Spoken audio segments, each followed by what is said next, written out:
পয়গম্বর মুসা নবী আল্লাহর কাছে কথা বলার জন্য যাচ্ছে, এমনি একজন ধনী লোকের সাথে সাক্ষাৎ। ধনী কয়, মুসা রে, ও মুসা, আমার এত ধন হিসাব রাখতে পারি না, আল্লাহরে জিগাইবানি কি করলে আমার ধন কমবে? মুসা নবী কয়, ঠিক আছে জিগাইব। একজন বৃদ্ধার সাথে একজন মহিলার সাথে দেখা। মহিলা কয়, মুসা কই যাও, কই যাও রে মুসা? মুসা নবী কয়, তোর পাহাড়ে যাব, আল্লাহর সাথে কথা বল। মুসা রে, আল্লাহরে জিগাইবানি, আমি গরিব মানুষ, আমি ভালো কিছু কিনতে পারি না, ছেলে মেয়েকে ভালো কিছু খাওয়াইতে পারি না, ভাঙ্গা ঘর, এত গরিব, ভালো করে ঘর বানাইতে পারি না, আল্লাহরে জিগাইবানি কি করলে আমার উন্নতি হবে, ধনী হব, টাকা পয়সা হবে, আল্লাহরে জিগাইবানি। আল্লাহ মুসা নবী কয়, ঠিক আছে, আল্লাহরে জিগাইব, তুমি কেমনে ধনী হইবা? আল্লাহ নবী মুসা নবী তিন রাস্তার মোড়ে যা দেখে একটা লোক বসে আছে, তার দুই হাত নাই, দুই পা নাই, দুই হাত নাই, দুই পা নাই।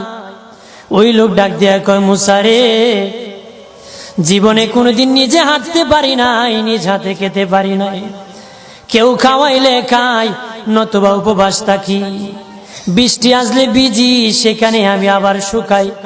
ও মুসা, জীবনে কোনো কাজে দুনিয়ার লাগি নাই, আল্লাহরে জিগাইবানি কোন কারণে আমারে বানাইছে?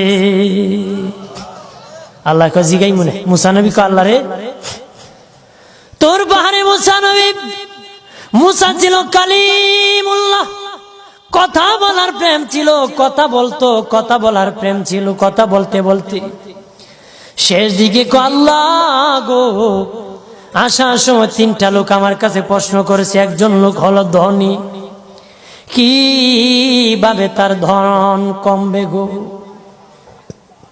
আল্লাহ বলেন, মুসা রে, তারে জানায় দাও যাকাত দেওয়া যেন বন্ধ করে দে, শুকরিয়া আদায় করা যেন বন্ধ করে দে, তাহলে আমি প্রভু আল্লাহ সুবহানাহু ওয়া তাআলা তার ধন কমায়া দিব। যদি শুকরিয়া আদায় বন্ধ করে, তাহলে ধন আমি কমাই দেব। এরপরে মুসা নবী বলে, ও মালিক, আল্লাহ একজন মহিলা বলেছে তার গরিব মানুষ, গরিবী হালত যায় না, যত ইনকাম করে তার একটা ভাঙ্গা ঘর, ভালো ঘর বানাইতে পারে না গো।